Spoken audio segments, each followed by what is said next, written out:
Hello and welcome to A Star to Steer Her By, a Star Trek podcast. My name is Caitlin, and with me today are... Jake. Chris. Ames. And Liz! Yay, Liz! Liz! I'm How back! did you get in here? Told you never to call me on this screen. I'm not good at social distancing. This is Alright. an unlisted wall. Holy shit, can we 10 forward that? Can't see why not. Yes. Awesome. That's Okay. one of few things we should. After love Dune. Oh, yeah, we should do Dune, too. I would definitely do Dune. I've never I'm seen it. so glad you I'm finally agree. Well, we are here today to discuss 2 episodes of Star Trek Deep Space Nine. Woo, but not Dune? Indiscretion. What's wrong with us? And Rejoined? Reunited? Rejoined. Rejoined. Reunited and it Feels so good.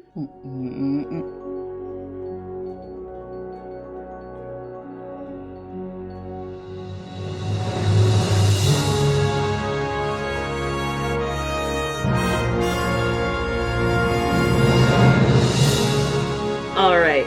What was that first one? Indiscretion. Indiscretion, yes. What? Indiscretion. I'm just remembering what the first one was. So in Indiscretion, we find out from Kira's friend Rosca that they have a lead on a ship, the Ravenok, that is a Cardassian ship that was carrying civilians, but also Bajoran slaves, and also a couple of other passengers. What? So Kira's like, well, I gotta go check it out because my buddy was on there. My buddy's name was Razka Karn. No, that's the info dude. Sorry. My friend, so Kira's friend on this ship was Lorit Akrem. I don't know if I'm saying it right. I'm sure I'm not. And I think they were resistance buddies back in the day. She's been trying to figure out what happened.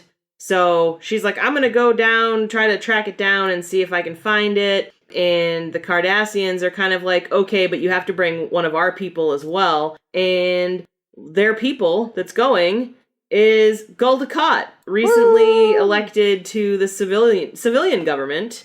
And this episode is so weird tonally because they set off together and it's like, we're like mortal enemies. But then, they find the planet where the ship crashed and they're having chuckles about Gul Dukat like sits on a rock spine or some shit and Kira has to yank it out of his ass and they both have a great fucking giggle over this and it's so weird. But then they find the broken down ship and they find some Cardassian burial mounds and Gul Dukat is like, I don't want you like helping me do this because, Cardassians are really private about their bodies after death. And Kira's like, okay, I'll do some other research on the ship and whatever. We find there's this great scene where Gul Dukat pulls like a bracelet and a Cardassian earring majig out of one of the burial mounds. And he has a sad. And it's like, oh, he had a special friend on this ship. Well, he didn't just have a special friend. He also had a half Bajoran, half Cardassian baby with his mistress! Womp womp. Womp womp indeed. But in true Gul Dukat fashion, he's not on this mission so he can find his long-lost daughter and bring her home. He's on this mission to find his daughter and kill the fuck out of her. What the fuck? I mean, what do you expect? So they find out that everybody that was on board was either killed or taken captive by the Breen, and the Breen have enslaved them to do some mine work shit, which is like, at least for the Cardassians, that kind of feels like going around, coming around to me after what they did to the Bajorans, so fuck them. Still don't think slavery is good. Just saying that couldn't happen to nicer people. And so this whole time now, Kira's like, I'm not gonna let you kill your daughter, and Gul Dukat's like, fuck you, family's really important, and Kira's like, okay, but like, then why are you gonna kill your daughter? What the fuck is wrong with you? Oh, we also find out that his girlfriend, his daughter's mom, she is dead. That's what was in the burial mound. I guess I already said that. Sorry. So they hatch a daring escape plan, and they, like, kill some Breen guards, and they get to talk to some of their allies. And, like, there was this great moment. It made me think of, like, when the people in the Big Brother house must have heard about the coronavirus, where Kira's like, no, the war's over. And they're like, what the fuck? So that was cool. But then we finally find the daughter, Torziel, and there's this like square off moment, and she's like, Daddy, I knew you'd come. And he's like, yeah, I did, and I came loaded, bitch. And he whips out his gun, and she's like, I'd rather die than live without you, Dad. I was like, what the fuck, Dukat? And Kira busts in like, don't do it, bitch. And he doesn't, and they all go home, and everyone lives happily ever after, I guess. Maybe. I don't really know how it's gonna work, but fine. Accurate. So happily ever after, forever and ever. Nothing will change this. You forgot the terrible B plot. Oh wait, let me check plot my was notes. fine. It was awful. Cassidy rocks everyone's socks, so the B plot was fine. Oh my god, that was this episode? Yeah. Okay, so the B plot really quickly is that Cassidy hearts Cisco. And she's like gotten this great job offer from Bajor so she could live closer. And maybe she could get quarters on the ship or the space station. I would fucking call it a ship. And that would be great, wouldn't it? And Cisco's like, that's a big decision. Step. Or big step, whatever the fuck he says. Very and big. the whole ship is like, you're an idiot. Why would you say that? And Cassidy's like, well, fine. If you want to be a bitch, then that's fine. And that also all works out, and it's happily ever after, because she takes the job anyway, because she's like, you think I'm going to give up a great job for a fucking man? I don't think so. I'm Cassidy Yates. She's great. Cisco gets his head out of his ass, and we're going to keep seeing each other, and everybody's happy. And he leans in to kiss her at the end, and she's like, you haven't deserved that. Fuck you, and walks away, and I love her. Yeah, Mic she's drop. great. Sorry, I forgot that. But yes. dare you. So that's part of what I really loathed about that B plot. Was like, they spent so long writing Cisco as not a stereotype, and now he's a guy with commitment issues. It's like, fucking really? Fucking really? I rather liked that it was, I mean, it's a stereotype, and I rolled my eyes because, it was just like an echo of TNG, like, girls and boys do this. But the way he plays it was kind of refreshing to see Cisco, like, being human. Yeah, it's funny because I didn't see him as a guy. Problems. I didn't see him as a guy with commitment issues. I saw him as a guy who, the last relationship he was in, his wife died, and it's hard to open back up again. Well, and that's how they kind of played it off in the very last scene, but I feel like it was a disservice the way they did it. Like, they should have just from the off had him be like... Because I feel like they still could have had him be honest from the beginning, and she still could have been like, well, yeah, but it's my life, asshole. Mm. Like, I don't know, just the way they did it, to me, was very bad. Yeah, I think the thing that unites the two episodes that we're covering today is it's all gossip behind people's backs. Let's talk about how Cisco's relationship is weird. Oh, that'll be a big step. Shut up, Cisco. Shut up, Dax and Bashir. Jesus, grow up. Yeah, they are pretty gossipy. Mm. It gave Dax something to focus on other than bullying. I mean, it's still boys, though. It just happens to be this boy. Yeah, it's a different boys. But someone else's relationship. Yeah, I feel like I don't this is like Dax the people watcher. Yeah, her and, I like her and Julian being, like, gossipy together way better than Julian being Niles at her. Yes, I agree. I prefer them as bosom Yeah, buddies that's rather better. than... I agree. And I'm glad it's Stalker finally crush moving in that boy. direction. Yeah, thank Christ. Ugh. But I also, I don't know, I found the whole, everyone gossiping and weighing in on the relationship, I don't know. I found that whole part a little tiresome. Yeah, oh no, the whole B plot was bad. Well, but that's partly because, like, that's how their whole relationship has been. Like, True. In the beginning, it was like, are you going to ask out Cassidy? When are you going to take Cassidy out? Guys, Cassidy's really great. No, now it's, is all she the same moving shit. in? Ooh. Yeah, Yeah, it's it's fitting. What I an do like about the unfortunate B pattern. plot... Oh, sorry, Liz, go ahead. It's cool. So what I do like about the B plot is that it's just like watching this made me realize just what makes Cassidy work. Like, she's a good foil for Ben in general. She's got a very strong personality. She has a knack for, pushing back at him and kind of, putting him in his place for once. They definitely have, she's a strong enough personality because she feels more complete than, another character who might have been written as a love interest for a central character. Like, she feels more developed even though she only appears to be around Cisco. Like, she shows up to be a romantic interest. She doesn't have her own episode. She doesn't get her own subplots really that we've seen so far. She shows up to play opposite Cisco, and she still feels like she can stand on her own 2 feet as a character and as a person. Absolutely. She's incredibly independent. She runs her own business. She has her name, like, brandished all over her property and ship. Like, yeah, she's a winner. Without Cisco, like her. she's still fine. With Cisco, she's fine too. Mm-hmm. Yeah, that makes sense. But yeah, speaking of people in interesting relationships. Mm-hmm. Dukat Hearts na Pram. Let's talk about War Brides. Yeah. Caitlin mentioned it, but my problem with the A-plot was just that it was a tonal disaster.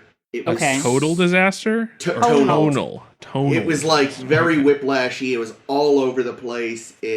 I feel like you could have dropped the terrible B plot, focused just on the main plot, and given it the gravity it deserved. I feel I like didn't it get had that problem. gravity. Yeah, I don't. I'd like to know more about why you feel that it lacked gravity.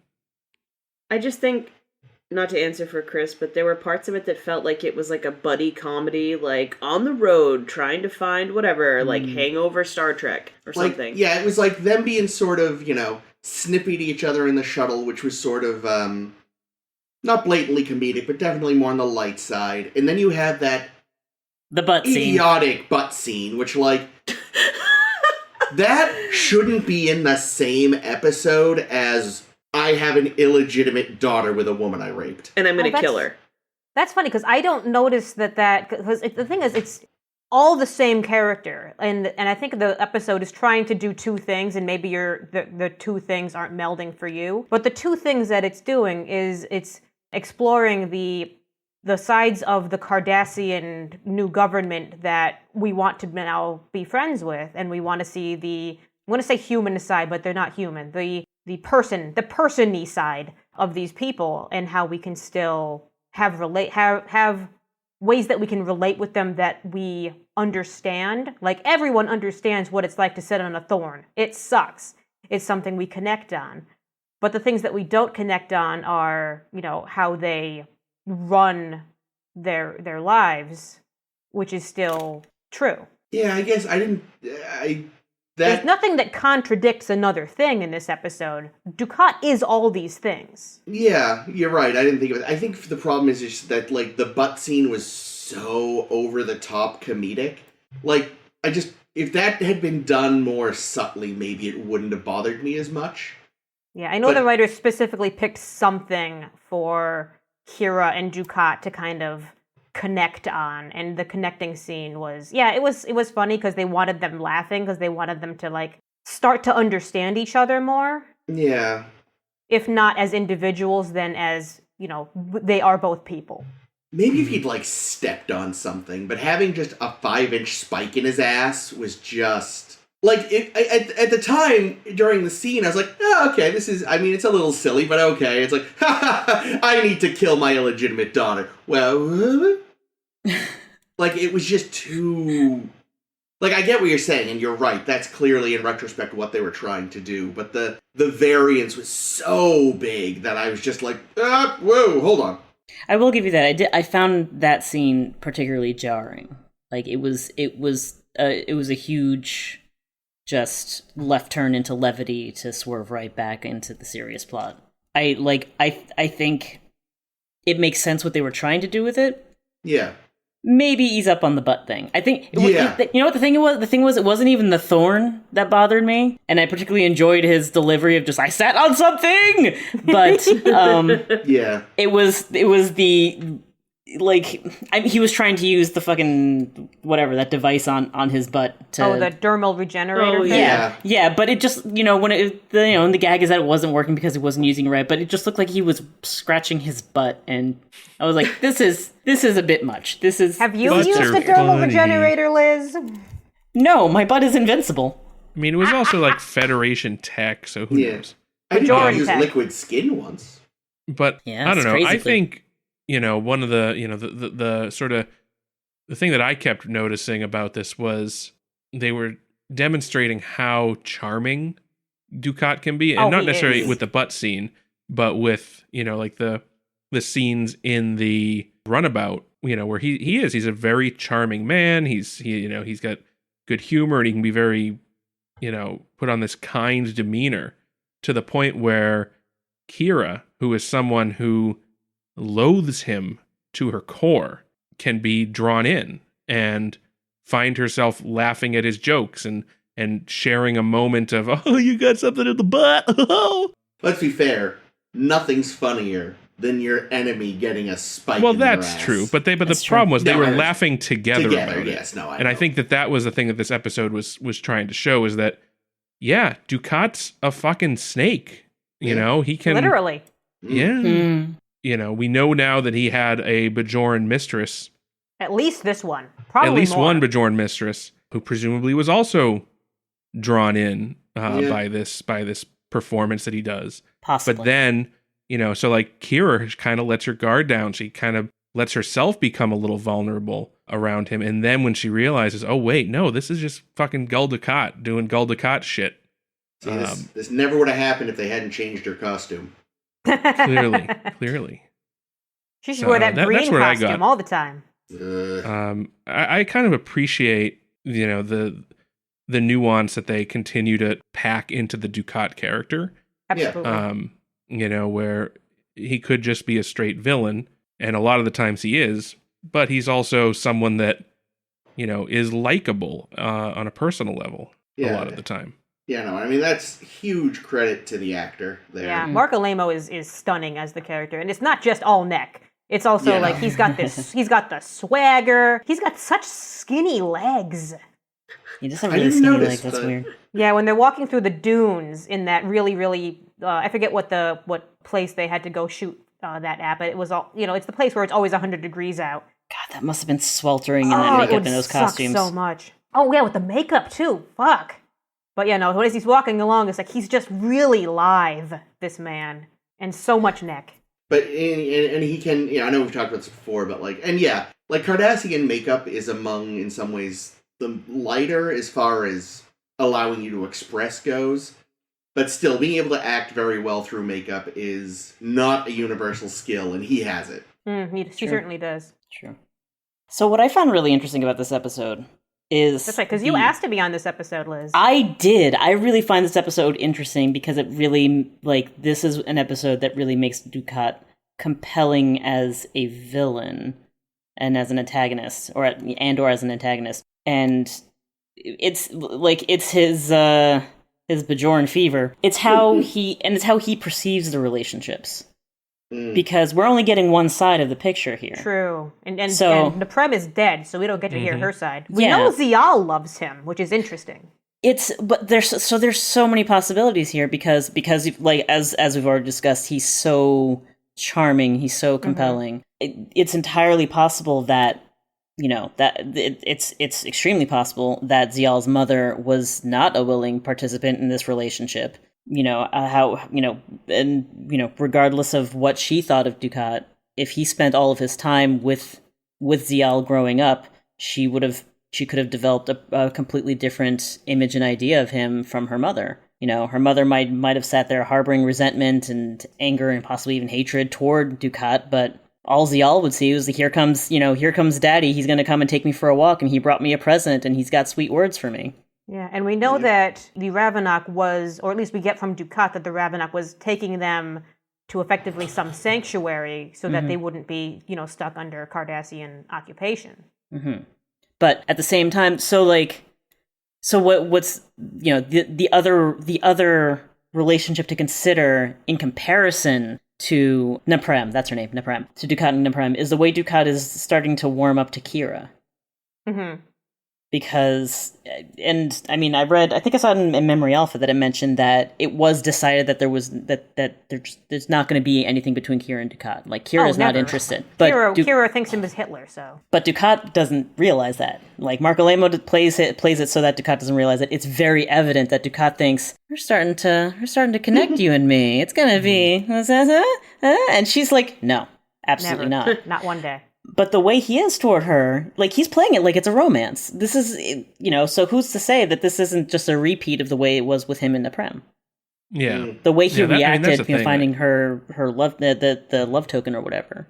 Yeah, I think I think what we're finding out is that Dukat I don't know, he clearly has a thing for Bajoran women. Yeah, he's and- kind of a hopeless romantic in that regard. But it's probably also, I mean, it's horrible, right? Because it's a power thing as well. Oh, yeah. Yeah. You know, I think one, you know, historical comparison you could make would be the Thomas Jefferson situation, right? You know, where Sally you know, Hemings. he had, yeah.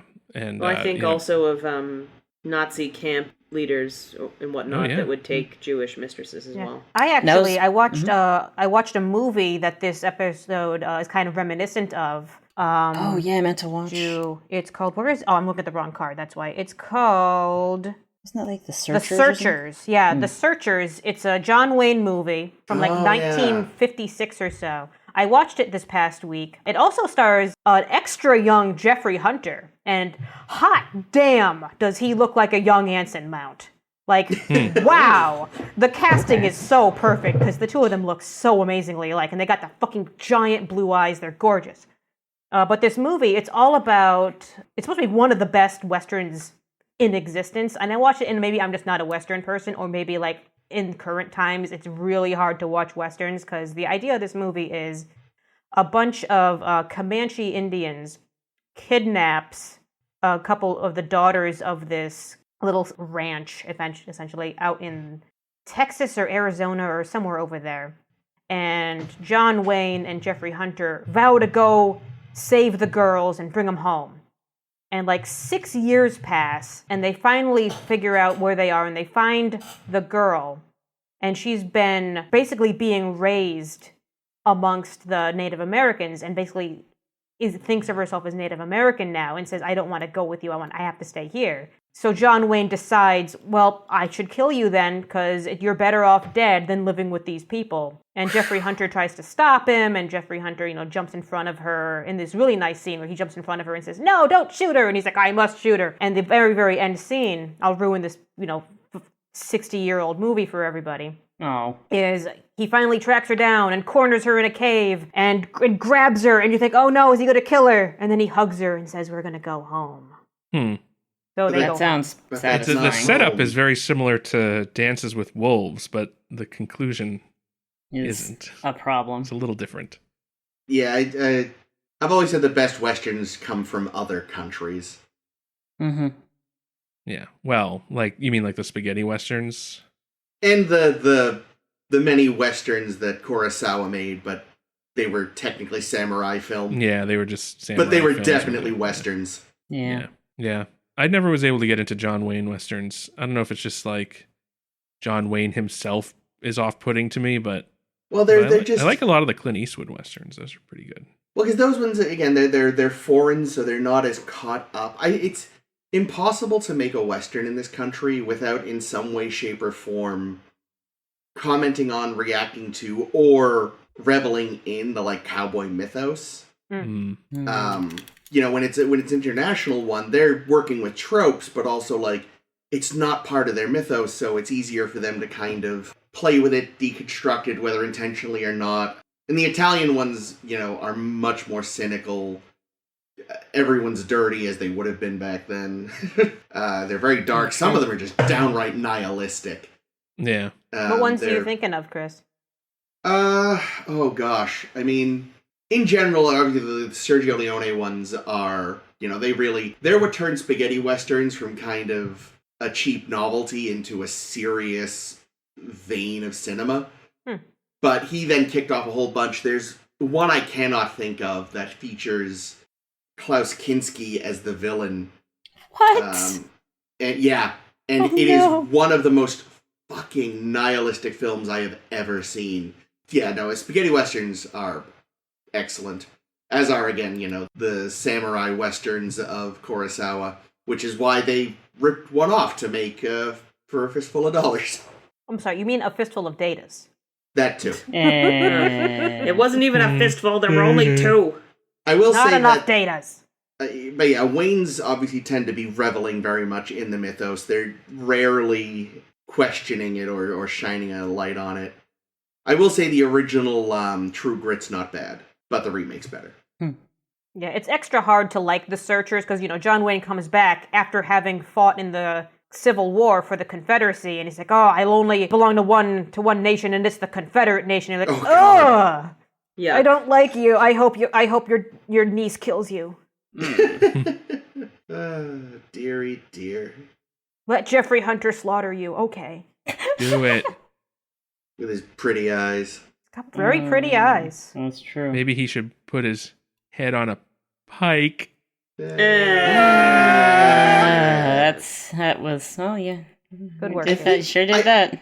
I think The Searchers, isn't that very loosely based on a true story? Yeah, it is, because, I didn't read too much about it, just because I'm sure a lot of it is lost to time. But yeah, apparently there were a couple instances like this from the past. Yeah, because I remember seeing once a photo of a woman who had been, taken at an early age and then was quote-unquote rescued by her fellow honkies. Oh, there's Reminds such me a... of the one with the Cardassian child raised by Bajorans. What was that called? Oh, what was that called? I don't know. Wasn't the Abandoned, that was the other one. But yeah, that one. Yeah, this is kind of, I guess, almost like Cardassians. It was just called Cardassians. Oh yeah, it's Cardassians. Yeah. Huh. No, Sort there of was a a cat. really, really cringeworthy scene in The Searchers where Jeffrey Hunter is trying to, make some trades with the Comanche people and accidentally buys one of them to be his wife. Oh, God. And it's Whoops. really squicky, and you're like, "Ugh, fuck this, no." That was a thing. That Other actually... than wacky hijinks where they Oh, tried well- to communicate with each other and shit. Yep, until she ran away and got killed. Oh. Oh, Jesus. Awesome. Wow. That actually reminds me good of another for running thought. away. Not so much the dying part. I know, but of course the movie punishes her for it. It actually reminds me of a thought going back on the other comparisons we were making to Nazi camps and the quote-unquote mistresses there. My first thought actually went in the other direction to Japan. Not just, it would be partially the comfort women. So it was, Okay. Oh, yeah. it was in multiple directions when you talk about the Japanese occupation of China, and then when the U.S. moved on into Japan and we started doing our shenanigans there. But thoughts were occurring to me as I'm watching Dukat's reactions and listening to how he talks about things in this episode. Because he talks very paternalistically about the Bajoran, the Cardassian occupation. Yeah. How, really we did them a favor. They're stronger than ever now because of us. They that wouldn't was be very this strong without us. And then thinking of, in extension, how do those views connect to his romantic inclinations toward Bajoran women, toward Naprem and toward Kira? Is this like a geisha complex? They're just so much more submissive. They're, Bajoran women are just so exotic and interesting that way or whatever. God, it was already gross and you've made it worse. It's so, this is just really gross. He's awful. I mean, compelling as fuck to watch. Yeah. But the whole time, there are times where you're just seeing him, he's genuinely sad, or at least, in the private moments that we're seeing with him when he has Kira turn away, he's genuinely sad about Naprem. Mm-hmm. He probably is genuine, he probably convinces himself that he's genuinely, falling for Kira. There's something almost sympathetic about him. Almost. Yeah. But it's all just on this gross, oily foundation. Yeah, and for all we know, I mean, it was a consensual relationship, and there was mutual love between them. We hear from him. So we don't really know, and B, even in that scenario, what was the power dynamic between them makes it gross no matter what. Yeah. Where could she have said no? Mm-hmm. I don't want to be with you. Probably not. Probably not.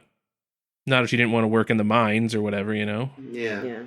Yeah. So here's a question about the timeline, because we learn that Ziyal, and I'm assuming it's when the Ravenok went down, that she was 13.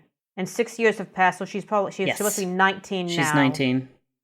How long was Bajor under Cardassian occupation? Because in that case, and also granted, I don't know whose years they're counting this in, because that's something we never quite grasp. Could be different on other planets, but just in terms that his daughter has been around for 13 years already, and he already is putting her on another planet.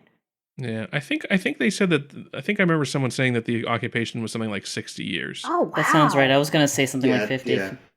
I was gonna say, makes like, sense. Kira was definitely born into it. Yeah. Yeah. So long. Wow. Yeah. Yeah.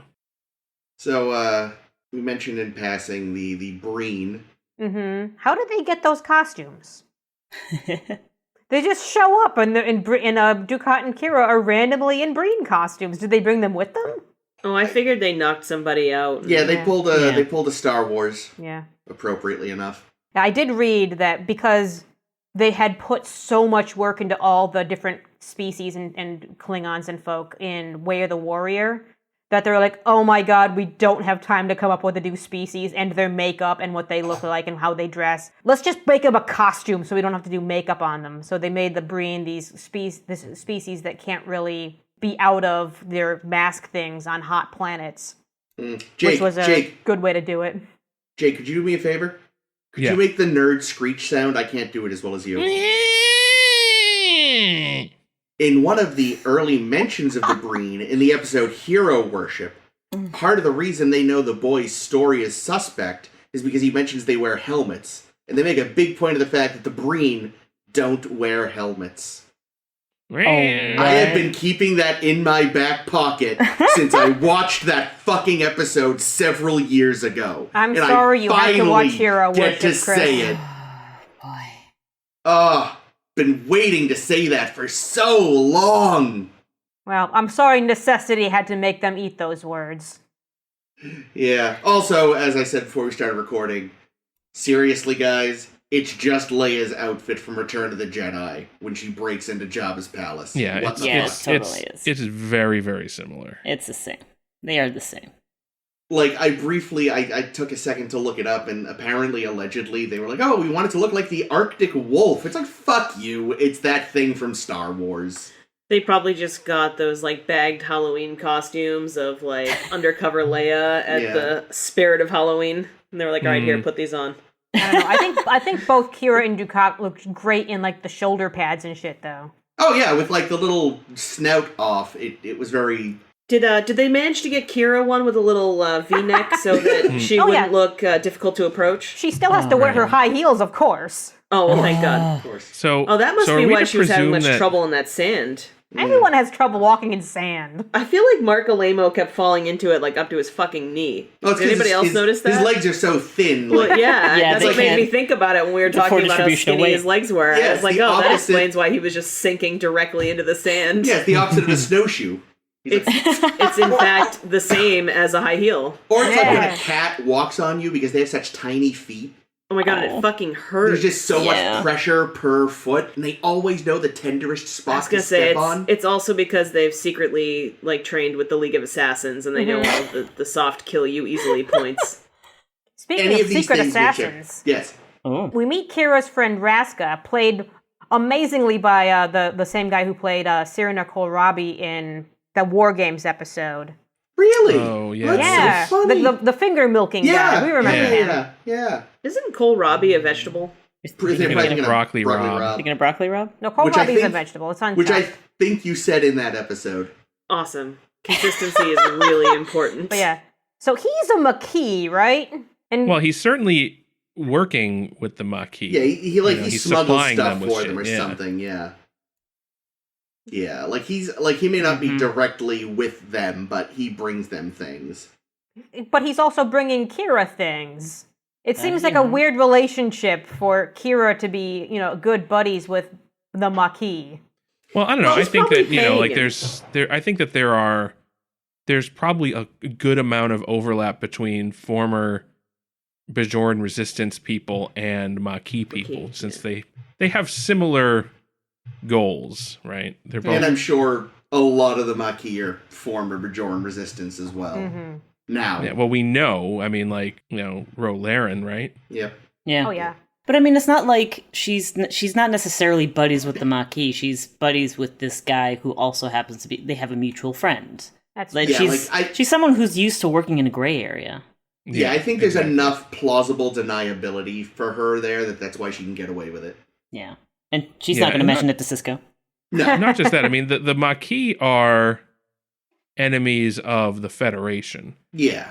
They're not necessarily enemies of Bajor. Bajor. Although- But she's not. Kira isn't Starfleet, right? Exactly. She's still She's officially Bajoran, so- liaison to Bajor or whatever. So But- I don't know, like even if he was Maquis, like if Sisko might be obligated to do something, but Kira is probably not. Luckily, Like, Sisko I'm is guessing busy Bajor just kind of turns a blind eye Yeah. to the Maquis And activity. luckily, Sisko is busy having a tiff with his woman, so... Well, but also the other thing though is now that there is a formal treaty between Cardassia and Bajor, and the Maquis are also an enemy of the Cardassia, that does make things a little more like iffy for her. She gets a pass though because Cardassia, or at least Gul Dukat, also had a vested interest in finding this ship. Yeah. Yeah. Actually, I'm curious, what does the Maquis think of the new civilian government on Cardassia? That is a good point. Like, are they just putting themselves on pause and waiting because they just know Cardassia is going to go military again in a hot second? Yeah, that's I mean, a good the question. Maquis' whole thing is to liberate the colonies that were traded away to the Cardassians as part of the Federation treaty, right? Like that's their reason for being. Yeah. Among other things. I think they were also freaked out that the Cardassians were allotting weapons, most of which got destroyed by the changelings. Mm. Yeah, I mean, but they were all former Federation, like not all of them, but a lot of them were former Federation colonists whose Yeah. colonies Right. got given away. Yeah. In that awful, terrible, poorly thought out treaty of bad. It's Mhm. bad times, yeah. Yeah, the we can thank Jellicoe in part for that, right? Yep. He's the master negotiator. Get it done! Dipshit.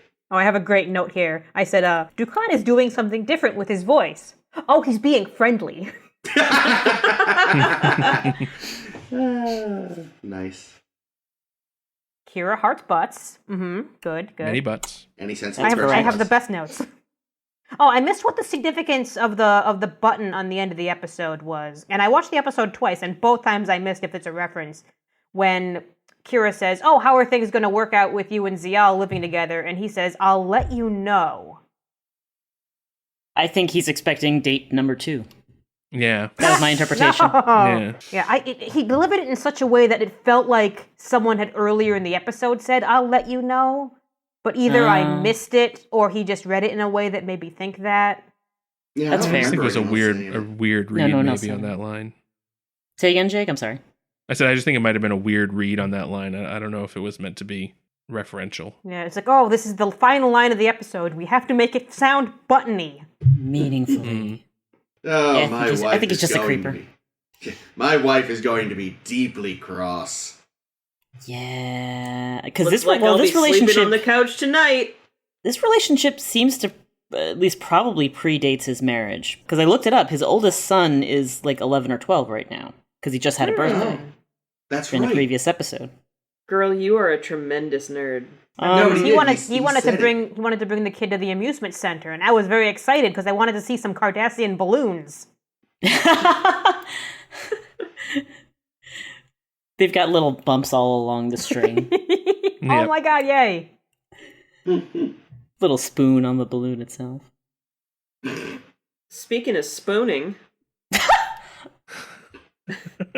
do we want to talk about the next episode? Oh my. I do want to talk about the next Yes. episode. Hey, What an hey, excellent hey. segue. That's a Caitlin's segue. full of Thank great you. segues. Doing Full of great, Caitlin. something. Caitlin's doing Greatlin. Why did I say that? I love you so I much. don't know, but guess what? I am not cutting that. That's I the might make it- episode title. I was gonna say, it might Yay! be the episode title just to double, like... What have Hey, I listen, done? we're werewolves, not swearwolves. Hey! Heyo. Liz introduced me to What We Do in the Shadows last night, and goddamn, it's hilarious. You are all right. correct. It has nothing to do with what we were talking about. So our next episode, guys, is Joined. Rejoined. Nope. Rejoined. Fuck. Yep. Sorry, I was too busy being... I was thinking about spooning still. All right. So... Fuck. All right. So our next episode is Rejoined. And in Rejoined, we find out a little bit more about a past Dax's life. Turns out some Trill scientists, specifically Dr. Hanor Pren and Lenara Khan, and Lenara Khan's brother, Bajal Otner, not sure if he's actually a scientist or like he's just a fucking hanger on or what. But they're coming to Deep Space Nine because they're going to try out some artificial wormhole creation. And that sounds great and everything, but it turns out that a previous Dax was totally married and, like, head over heels in love with a previous Lenara. Or, no, a previous Kant? Khan. Yes. Khan. Sorry, a previous Kant. Because they can't use that name enough, apparently. They can't use it enough. Oh. And back then, they were Neilani Kant and Tarius Dax, I believe. That's what my note. Yes. Here says. Yes. Hopefully, I wrote it right. Right. Anyway, but it turns out, first of all, that they still totally want a bone, and they're both ladies now, so it's very titillating stuff for the 90s. We'll get to that later. But in Trill society, it's like totally forbidden to hook up with your past self's girlfriend or boyfriend or husband or wife or spouse or other. Anyway, it's called reassociation, and if you reassociate with your previous spouse, soulmate, lover, partner, etc., you can be exiled the fuck from Trill, and when your body dies, your symbiote has to die as well. Sorry, symbiont. So they're kind of fooling around and being really secretive, and people are watching them and being creepy, and Jadzia, in typical Jadzia fashion, is like, I want to go all the way with this. I don't give a fuck if I get exiled. I'm in love. At least it's not boys this time. It's actually like legit soulmate love shit. So it's a little more, there's more credibility, I think. True. I mean, not that you can't fall in love with lots of people. Like, fucking knock yourself out, Dax. But, just be a little more serious. She kind of talks to Sisko about it. She's like, yeah, but, like, I'm really in love with her and I really missed her. And Sisko's like, well, you shouldn't do that. Think about it. And she's like, whatever, I do what I want. But then, I don't really remember exactly what happens. Something happens with some of their equipment on the... Is it on the Defiant that this happens? Yeah. Okay, thank you. So something kind of backfires with the equipment, and there's like a warp core breach, or I don't know, some really bad shit happens down in engineering where Lenara is, and we're pretty sure she's gonna die, but like Dax risks her life and like runs in and grabs her and saves the day. And honestly, I kind of thought that was gonna be it. Like, I was like, okay, there's been this whole breach thing, so we're gonna have a dead girlfriend. That's how we're gonna get around this. That Dax isn't going to make this bad choice. But what actually happens is the girlfriend survives and is like, no, I'm not throwing away my life. Fuck this. And that's basically it. So no happy ending. Nobody feels good. Everything is sad. But they did actually artificially create a wormhole for a half a hot second, so I guess that's good. It looked like a big Dorito in space. Or maybe I just wanted it was Doritos. very Doritish. New cool Nebula flavor. Ooh. I don't have Doritos. I want Doritos now. Why did you say that? Oh, Yeah, I wanted Doritos. Doritos whenever I saw this wormhole. I was like, oh my god, Doritos would be great right now. Well, I want chips, but I can't have chips because the mic will pick it up. So, Aw, I know it's like, because there wouldn't be an episode, so let's just get it out of the way. But it does seem like maybe it would be easier to have the taboo be joined Trill can't marry to begin with, not That was my question. Yeah, 'cause- joined Trill can't get back together later. because I understand the impetus to be like, yeah, joined Trill should not get back together because then they'll become this big, powerful unit in Trill society, and effectively only joined Trill will end up running the society. It reminded me a little bit of there's a show Jake and I watched called The 100, which is like God. every sci-fi show jammed together because every season is different. And one of the later seasons, we meet these kind of legacy families who put their consciousness in new bodies over and over again. So their people think of them as gods because they live forever and they're always the same family units. So they just rule the people. And I can see why they'd want to get rid of doing that with Trill Society. But then I also thought maybe with Trills, you just shouldn't let joined Trills get together. Yeah, because there aren't that many, because they, have been running that conspiracy for centuries that most people can't join anyway. Like, there's plenty of fish in the sea and not enough pork loins to go around. Ooh. What? I've always maintained that the symbionts look like little pork loins. Delicious. Gross. Yeah. For Doritos. Go back to that. Pork But yes, again, Doritos. that's a, we wouldn't have an episode, why is it the one thing the professor couldn't fix was the ship, blah, blah, blah. So it's really I don't just know. one of those things. It didn't stand out to me in particular as, like, I didn't stop and think about it. I'm like, that doesn't make sense, and you know, in terms of world building, it wouldn't happen. Like, it sounded like something that would be, you know, a bullshit taboo put forward by society for a stated reason, even if that reason doesn't really make sense. That's kind of what society does all the time. Yeah. Like, so many of our taboos, if you think about it, it's just like, why are we bothered by that? It shouldn't be a problem, and yet it is, and becomes a scandal, and then that makes you a pariah from society. Why couldn't they just accept it? They don't want to. Yeah. Well, I think it's...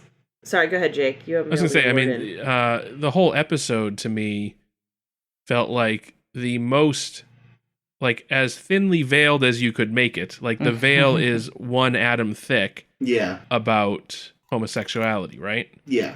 You know, and that taboo. I mean, the writers, they originally wrote this episode with Lenara being a male character. Mm-hmm. Huh. And But I still think that would have been about that, you know, at the end of the day. I don't know. The writers, like, they state up and down that this is not an episode about homosexuality. This is an episode about love.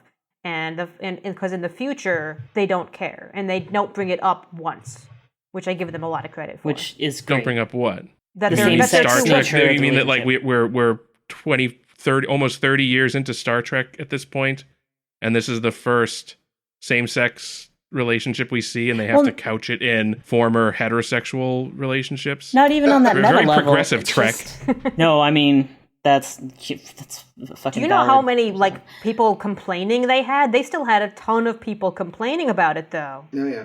But no, you're like, in world, people were...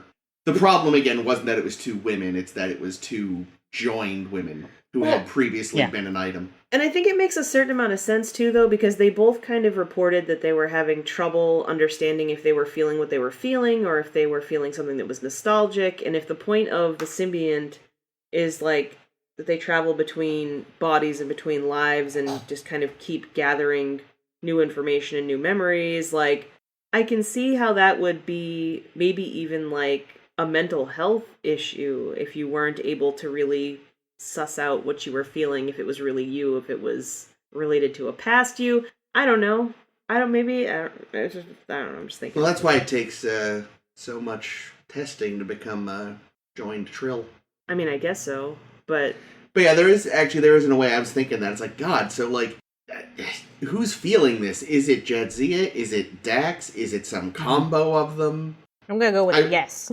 I will say this is clearly the key to Terry Farrell having good chemistry with a partner is to make it a woman, because I think this was the first time I bought one of her one-off episode relationships. yeah, I would agree. Yeah, for sure. And Agreed. And it was something that was totally different about everything about her. Like, I was watching the episode, and I actually said to Chris, like, did they do something different to her? Did they, like, do something to actually, like, change her physically? Or is this just, like, what she actually looks like when she's acting and has chemistry? Yeah, like, this was, I think, the most natural she's been in a while. She had her hair down for a while. Or her hair in a more down look. Yeah. I think part of it is definitely, this is an episode where we get to see Dax flustered. Usually Dax is very, you know, for whatever reasons, you know, the way the writing is, the way the character is written, and the way Terry Farrell plays Dax is always just sort of like cool, a bit aloof, always got, you know, eyebrow quirked ever so slightly, you know, a knowing smirk on her face, making, you know, distant observations about other people's, you know, lives and relationships, you know, Dax the people watcher, and just always being the know-it-all and the smartest person in the room. In this case, Dax doesn't know what's what, doesn't know how to react, doesn't know what to do, and so we're seeing a lot more expressiveness from her. Mm. I like that. Yeah, I don't know. I think Terry Farrell stepped up a lot in this episode. Yeah. Compared to what we've seen of her. Yeah, the scene where she confronts Cisco to be like, "What should I do?" stands out as one of like the better scenes with a partner that she has. Yeah. In that, you know, she's going to him looking for advice, Yeah. not really looking to hear what the advice is, but to just to have a friend talk with her about what her options are. Which that wasn't. I really like that scene. Like, Yeah. first of all, it was the other way around from what it usually is. Usually, Dax is sort of offering cool observations or whatever. But I liked I like that it played out in a way that really made sense for sort of an advice scene with Sisko. Like, he's someone who he understands culturally the gravity of the situation. Because he'd been friends with Kurtzman for so long. He himself has a strong sense of duty and responsibility, but he also is probably the most emotionally intelligent character on the station. Like, he's actually healthy, has a healthy sense of emotion and I also feel like feeling. It was in this scene that Dax kind of changes her mind, because all up until that scene, almost all of what she's doing is what we always hear from her is thinking about what other people are saying about Dax. Like, there's a whole chunk of scene of people talking about Dax, which was the big thing I had wrong. The big thing that I thought was lackluster in the episode Dax was everyone talking about her and not listening to what she wants. Yeah. And in this episode with Sisko, she says, yeah, but what about what I want? And I'm like, yes, good. Let's do that for a fucking change. Yeah, and that's why, if the writers are saying this was not supposed to be allegorical, then they're either full of shit. No, they are full of shit. They're definitely full of shit. Yeah. They might have just been trying to get past the production. Yeah, because when you have... Exactly. So I can understand them being like, okay, well, yeah, but it's not really gay because they used to be married and they were boy and girl. But now, they're just falling back in love. That's all. See, it's not really gay. You know what's great is the Associated Press, among other entities, argue that this isn't a same-sex kiss because of the extenuating circumstances. Angels and ministers. Yeah, but I mean, I'm not even, like, it could have been about any couple, right? It's almost, it reminds me a lot of The Outcast in that way. Yeah. Where, we're talking about a love that is forbidden by society, and, like, I feel like, especially in this episode where you had, like, the brother being like, it's not natural. And Which, was that the only reason he was there? Yeah, so basically. he could wag his finger to be a at his homophobe. sister. Yeah. And, like, it's I think you could read it technically as about any kind of taboo love, but because it was the mid-90s, like, and I feel like that was kind of when that movement was really starting to kick off in a big way. Like, if you made this episode in the 60s, maybe it was about interracial couples, but they made it in the 90s, so you're like, yeah, this is clearly about gay couples. Like, you can see a ton. You can see a ton of parallels between this kiss and the kiss between Uhura and Kirk in Plato's Stepchildren, I think. Yes. In terms of the number of complaints that it got. Like, I know Renee Echevarrio's mother told him, and he was one of the writers of the episode, told him later on, it should have had a parental guidance warning at the top of the episode. I was scandalized. Eat ass. And then the kiss scene, of course, was edited out in the South. Oh my God. What? Yeah. In the South of the United States? I know, that seems a stretch, right? Yeah. That's fucking ridiculous. Jesus Christ. People are dumb. But yeah, I mean, and, yeah. I was going to say, like... well said. Yeah, I'm going to cut that. Will you, though? I'm going to cut that. I'm going to actually put in Caitlin's doing Greatlin a second time. I'm going to copy and paste it from earlier. Can we just make that our beep sound if we ever need to beep something for any reason? Caitlin's doing Greatlin. Well, see, now you've got a merch slogan, so, like, put that on a t-shirt. You're welcome. I expect royalties. Shit, let's do it. Yeah, we'll see. Awesome. Caitlin's doing Greatlin.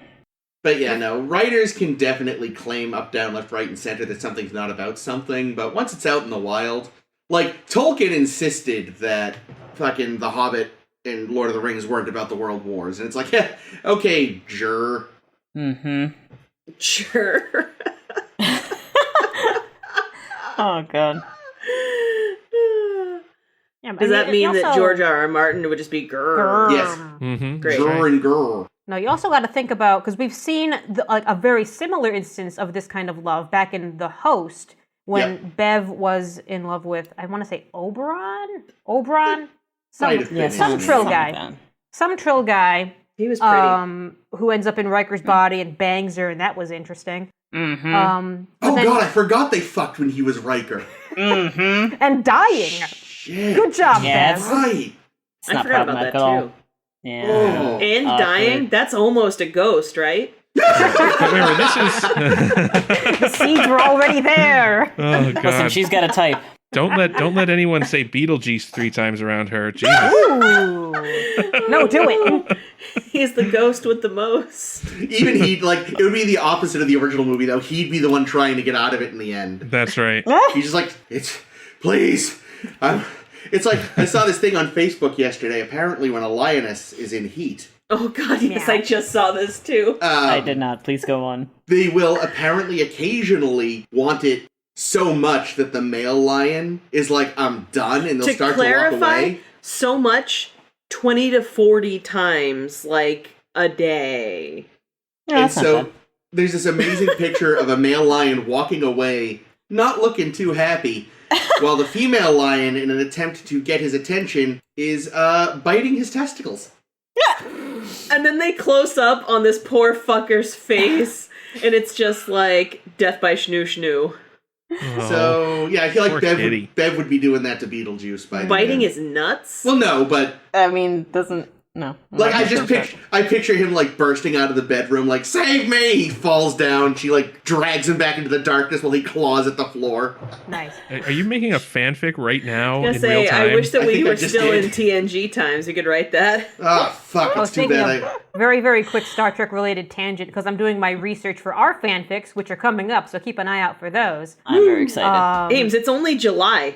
Yeah, I've already gotten mine mostly written. You can start in early September. What are you doing? No, lies. But no, I was looking up something or other, but I happened to look up this old novelization of something, and there was a subplot in which Maress, we love, as we know and remember and love Maress, Oh no! Yeah. does go into heat.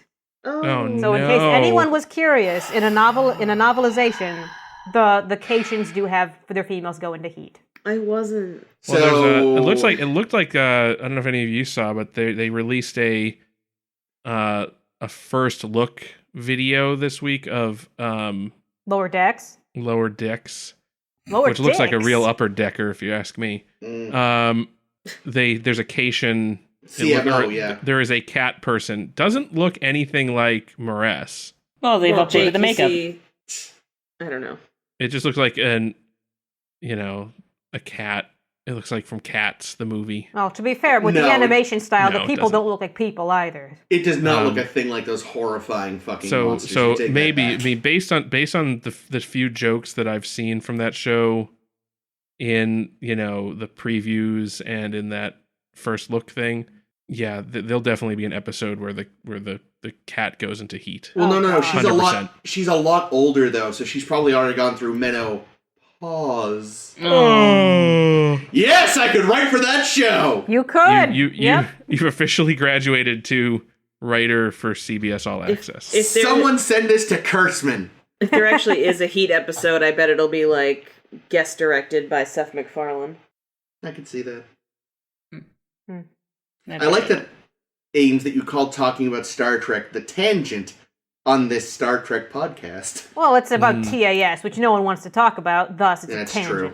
The actual thing that I think you probably could have written better, Chris, with your amazing writing chops, is the fucking let's talk about what's happening with Dax. So we give all this exposition for, I'm guessing, the people who just joined us because they wanted to see more Worf. Yeah. Yeah, I guess that probably was a very true. concern for a while, huh? They were like, shit, we probably got some new people. We have to Yeah, explain they're what kind the of having Trill to are. re-explain things. Yep. Yeah. Yeah. Well, it's What are also, Trill? you brought up the host, and I just wanted to go back to that real quick. Oh, yeah, because yeah. we have to remember that was Trill 1.0, Yeah, super different. where it actually made more sense because the symbiont actually completely replaces the host's Yeah, overwrites them. personality. Which, yeah, really begged the question of why would you sign up for that? Right. Like this, the Religious second fanaticism. version yeah. Maybe it's a John Malkovich situation where you get to watch and they just lead awesome. They promise to lead a really entertaining life. And that's why Dax is always going out and fucking things. Mm-hmm. No, I think that's more Curzon, but Yeah. There's probably like some horrible dark secret about the Trill. yeah. Oh, more than certainly. Even more dark Like they secrets. all get off on murder. That actually did remind me, though, I wanted to bring this up earlier. We were talking about the scene between her and Ben. And it's a good scene, and he brings up salient points. You know, like say I think Liz, you're the one who said it, he gets the culture, but he's also got emotional intelligence and all this. And he's like, Oh, yeah. where was this Ben when she was gonna go live in Brigadoon? That's a good question. He hadn't shaved the head yet, so it wasn't all there. The wisdom comes with the lack of hair. The wisdom needs to radiate out. Yeah, exactly. Yeah. The hair gets in the way. Otherwise, I guess they thought in theory she would eventually come back from that, but still, like, he was way too willing to be like, all right, go off and fuck your space boyfriend in space. Oh yeah, because if she were off with her space boyfriend, the Trill, the symbiont, would still be alive. Right. In this scenario, like, she's basically weighing the consequences of, if I do this, I'm exiled, and the Dax symbiont will die. Yeah. I guess, to me, I feel like with Brigadoon, it was, like, a pretty big risk, you know? Like, yeah, in theory, this is gonna be fine, but I'm not totally sure, so I feel like there should have been a little more reticence, but, yeah. But I also, you know, that whole thing, you know, that they get exiled permanently and the symbiont also is exiled. I feel like over time, like, considering the Trill have been doing this for a long time, I could only assume that there are underground symbiont shit. Well, they live in those caves, so they're already underground. No, but I mean, like, if you Send need... this to Kurtzman. Like, I'm sure she could sell the symbiont to someone like Black that dude. market symbiont shit. Damn. Yeah. You this is how people like Duran get the symbionts. Yeah. You know? Wow. That guy that tried to steal the symbiont, last season or two, he'd have bought it. Yeah. That would be an interesting sort of concept of social schism or cultural schism with Trill, if some just decided they didn't want to be part of mainstream Trill society. We're just like, well, if they're not gonna let us, find the next host, then we'll find our own, then maybe they're not Trill. And just sort of like institute their own screening program, I guess. Yeah. Well, like, we already know the Symbiosis Commission's full of shit. So much shit. Yeah. And probably very corrupt. Super. Don't let them in the Federation. Too late. Yeah, too late. They're already there. I mean, let's be honest. Let's look at the Federation. Most of the Federation shouldn't be in the Federation. Look at humans. Ugh. We're the worst. Vulcans are assholes. Andorians, shady bastards. Tellarites are the most trustworthy of the founding species. Yeah, they're all right. Because they can't see out of those tiny eye holes, so they don't have the capacity to, like, make all these schemes by looking That's ahead. what they don't want you to know, though, is that Trill symbionts are actually a cut of meat from a Tellarite. They're Tellarite loin. That's a callback because Chris said they look like pork loin. Yeah. Tellarites look kind of pig-like. Get it? That's real good. Well, listeners, since you can't see our screens, let me tell you, Ames is dying inside. No, I'm reading my notes because I'm ignoring Jake entirely. You really looked like you were just like the last bit of your soul was finally just escaping through your ear. I'm wearing headphones, so they can't. I just want to bring it up. Yeah. Dax was suddenly a magician? Oh, yeah! I forgot about that. Well, Tolkien was a magician. Latin him out of her asshole and out of Quark's ear, and weren't we literally making jokes about pulling stuff from behind Ferengi ears like 2 weeks ago or something? Awesome. I actually think you might be right. So, it was amazing to see it. That's all. I just wanted to bring it up. Well, the other thing, too, is, like, they were, like, the lamest magic tricks, too, right? Like, what's that behind your ear? Yeah, Ooh, it's like the stuff that would fool a 5-year-old, but Quark is mesmerized by it. Quark has never seen magic before, I bet. Apparently. Ferengi love magic. She teleported it, didn't she? Yeah, he's never seen sleight of hand before. I guess it makes a weird kind of sense that they wouldn't. Yeah, there probably isn't a lot of entertainment on Ferengi. Yeah, but you'd think that, like, sleight of hand is important for, like, pickpocketing and stuff, and we know Ferengi would be into that. Yeah, they have way more legal ways of stealing from each other. Yeah, I was gonna say. Also, though, the problem with sleight of hand is usually you have to, like, pull the quarter from behind the kid's ear and then you give it to the kid. Like, oh, is this yours? Ferengi are never gonna fucking do that. Looks like you got latinum behind your ear, Finders Johnny. keepers. Find now, bitch. Yeah, it is funny. I mean, again, it makes... yeah.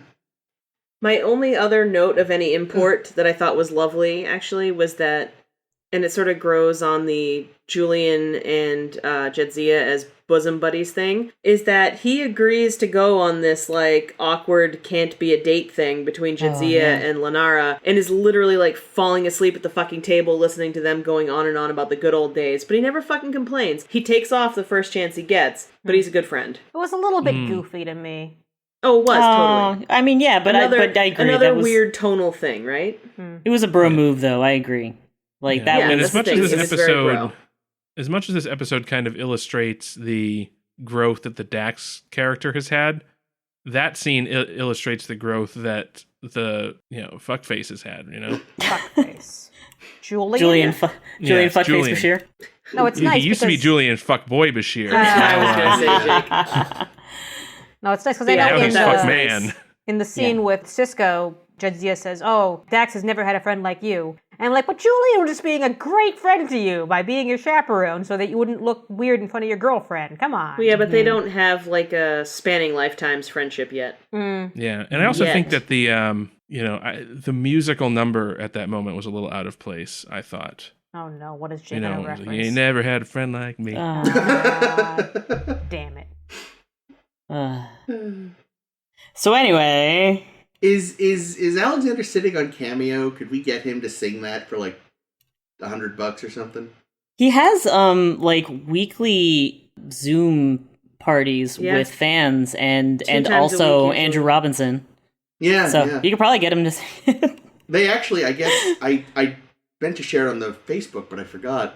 I don't know how spoilery it is because I haven't listened to it yet, but him and Robinson recently did a performance of a fan script of like Oh, that's right. Julian, Yeah, I watched it. Julian and Garrick 25 years later. Can we please 10 forward that? Yeah, but we should probably, I mean, Ames, are there a ton of spoilers in it? Should we wait till the show's over? I don't remember there being a ton of spoilers in it, no. Well, we could do it at the end anyway. So that's a fan script, right? Not the two-man show script that No, it's not the Nexus. Andrew Robinson. Oh, okay. Yeah, No. no, it was a fan thing. Got it. Well, that's cool. Because I haven't watched it. Yeah, I think there's multiple episodes now. I've only watched the first one. Oh. But anyway, on this episode, the last thing I wanted to bring up is the last scene is done really, really well because Yes. previously, Jadzia says something to the effect of, "If you leave, I know you're not coming back." And then the last scene is entirely free of dialogue. And it's just watching what happens, and then you see her leave, and that means she's not coming back, because that's what we'll see in the previous scene. But they don't need to say a single word to make it really clear and really heartfelt. And I thought And that you was really nicely watch done. like Dax dying inside. Yep. Yeah, it's really effective. Terry really Farrell like really it. brought it this week. Yeah. I think, well, Caitlin, I think you mentioned in your summary just, where it looked like we were going to go to the direction of the bury your gaze trope, that we were going to watch Khan die, and that would be how it resolved. But I was pleasantly surprised to see that they took the harder way out, that it was it was just a deliberate decision on the part of one of the characters who just couldn't bear it out, who just backed The away consequences for are too very high. reasonable fears. Well, Yep. And this is another argument that it definitely is about homosexuality, because I feel like that's sort of a common trope story where, we don't care what anyone says, we're going to leave home and make it on our own, and one of them goes the distance and one of them's like, just kidding, I'm going to go and do the easier thing. Bye. Mm-hmm. I wept like a lover and obeyed like a son. What's that? No What's idea that what from? that is. That was a real quote from, I can't think of his name. And it basically, this guy who's now like a well-regarded historical figure and author, like basically wanted to marry a woman well below his class. And his father was like, I will cut you off. And so he was like, oh, well, I'd rather be rich. And his justification there was, I wept like a lover and obeyed like a son. That was the other Whatever taboo you that gotta I was tell thinking yourself, of when I buddy. watched this. The other What taboo, I was I was like, when I'm looking at this, I'm like, well, what other taboo could be compared, besides like homosexuality? And it was, Well, of course, fisting. classism. Yes, that is another taboo that this entire episode could have been about. Yeah. But like classism was the closest I could come besides besides, a same-sex romance. But arguably there is no barrier there because they're both like joined. Oh no, Trill, I'm which not. sort I'm of not talking seems like about the in the ultimate. story. No, I'm not like talking in about in terms the of story. like allegories. In terms of Oh, allegory, yeah. because Okay. because the writers are saying, well, this isn't. We didn't set out to write a queer story. We didn't set out to write a gay story. We just set out to write a story, and in this case, it just happened to be same sex. It's like, well, okay, what aside from the fact that it obviously fits really well as a gay story, what else could it be? Depending on time period, the cultural setting, where, like what place in the world classism had a strong enough pull that also could be the case. Yeah. It's just so removed from the modern world. Like we couldn't conceive of it, but maybe like someone in like high society and, in the 1800s. Well, I mean, but also let's look at, Prince Harry deciding to marry Meghan Markle. Meghan Markle. A papa? I mean, like, they managed to pull it off, but, like, if it had been William, it probably would have been a lot different. Yeah. Well, and even Harry ultimately has said, fuck What it, about and that, moved to Canada. Right, that's true. That Nazi fuck king that had to abdicate because... Edward VIII. Oh, because he married an Mrs. actress? He married an actress. Or like She wasn't a lowly American bitch. She wasn't an actress. Or Markle's something. an actress. Oh, I thought... Or she was a socialite or something, Yeah, Mrs. right? Simpson was a socialite and already Wallace multiple divorced. Simpson? Yes. Yeah. And already multiple divorcee at that point. But listen, Yeah, it was all worked scandalous. out. Because then we got the King's Speech, Yes. which rocks. And Yeah, Elizabeth and II, also we was didn't, and never supposed to be queen. there wasn't a fucking fascist king in charge of England Thank during World War II, goodness which for is that. probably That's is a nice. good thing. That would have been very bad. Well, All right, well, I think we've hit about everything. Oh, you know what I neglected to mention? That this episode was directed by Avery Brooks, Oh, and shit! Yes. Indiscretion was directed by LeVar Burton. Oh, Yay. Poor Good LeVar. They work, had to times. drag him out in that desert where it's 100 degrees. That's dumb. well, at least with his visor, the sun wasn't getting his eyes. See, I was gonna say the opposite, which was at least he didn't have to wear the fucking visor. But either way, one of us is right. Now, I'm pretty sure whenever LeVar is doing anything related to Star Trek, he's required by contract to wear the visor. Well, up or until put in the weird contacts Yeah. that make his eyes look robot-y. Yeah, Yeah, and at the little this point, bleepy lights on the side of his temples. yes, at this point it would have been the visor. This is pre. Oh, speaking of tech, last thing. Apparently, force fields have friction, Yeah, you can just walk on them. which I I would have thought. thought she would have just slid right the fuck down. Yeah, like that was weird. That was the one thing I was like, I'm sorry, what? No, those things don't have friction. Stop it. I don't know. It was an interesting choice. I kind of buy it. I mean, I buy that you could walk on it, but the fact that it wasn't level and that Yeah. she was able to, it was a hill. yeah. Listen, Although I I guess a hill and a holodeck's a force field. that's true. It's true. Oh, that's a good point. well, But I also thought that she Yeah, took her goddamn sweet time getting down there, especially when they're like, she's it's like, gonna just give me blow! 10 seconds. And And then she like walks like a 90-year-old on ice She down wasn't there. even wearing Kira's high heels or anything. Maybe Yeah, it she's was tall for enough. after all. Mm. All right, I think we've done everything we can do here. Well, if you enjoyed what you just heard and you'd What's like to wrong hear with more, you? you can subscribe to A Star to Steer Her By, where all fine podcasts are sold. We're on SoundCloud, Stitcher, Google Play, Apple Podcasts. You can also find us on Facebook by searching for A Star to Steer Her By. You can find us on Twitter and Tumblr as at SSHB Podcast. We are also on the internet at sshbpodcast.com. .com. And yeah, that's our Tumblr page right now, but someday it'll grow up and be a real boy, by which I mean a real website. Because you say this, it never will. That's fine. I don't mind being wrong. One day we're just gonna make it just cross-link to Pornhub. It doesn't? It's a fisting fetish site. Oh, okay. That's taboo. Everything. That sounds really... See, this is what I'm saying. That the other taboo, fisting. Especially if you're Popeye. Oh. It's actually called A Data's Full of Fist. Oh, God. All right. Well, I have been Caitlin. This has been Jake. This has been Chris. This has been Ames. And this is currently Liz. Hooray! Oh, cool. I also forgot to mention that we'll be back next week. We'll talk about 2 more episodes. Starship What? Down and Little Green Men. Yes! And as Yay. usual, don't have a rule of acquisition. We've really been light on those lately, so sorry. It's because of There all hasn't that been, there hasn't latinum. been any in the show, yeah. All that latinum in your head. Rule number 286. If you think you see something behind a Ferengi's ear, it's definitely gold press latinum. There we go. That's good.